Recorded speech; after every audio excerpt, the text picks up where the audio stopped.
4 ans seulement après avoir commencé l'arbalète, j'ai eu mon premier titre de champion de France à Montluçon, donc à 50 ans, l'année de mes 50 ans.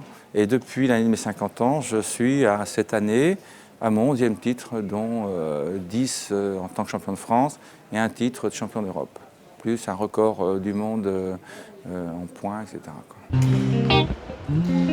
Pour durer à l'arbalète, il faut développer quand même, il faut être un peu curieux.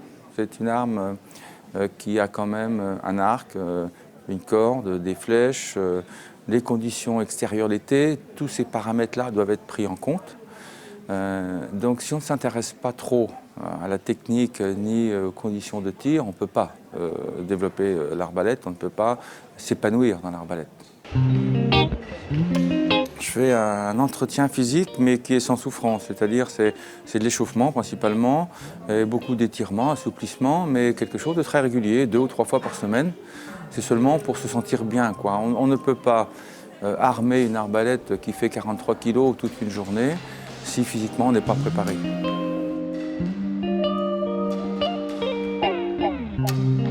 Actuellement, je forme des jeunes en école de tir depuis environ 3-4 ans, très régulièrement. Ce que viennent chercher les jeunes, c'est du défi, de la concentration. Ils sont obligés de se concentrer sur 1 heure, 2 heures. Les matchs d'été, c'est sur une journée complète, voire 2 jours, voire 5 jours d'international. Donc c'est une très bonne école au niveau concentration et maîtrise, quoi. On n'a pas d'air comprimé, on n'a pas de cartouche, bien sûr. C'est un propulseur, c'est un arc qu'il faut armer.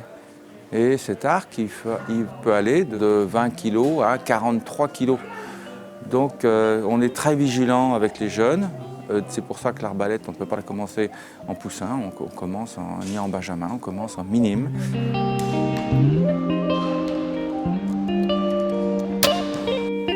Je pense que j'ai jamais beaucoup cherché la performance. J'ai surtout cherché à faire quelque chose de propre, sans trop de défauts, sans trop. Et lorsqu'on cherche à faire de chaque flèche un petit chef-d'œuvre ou de chaque lâcher quelque chose de propre, on va obligatoirement vers un résultat qui est correct.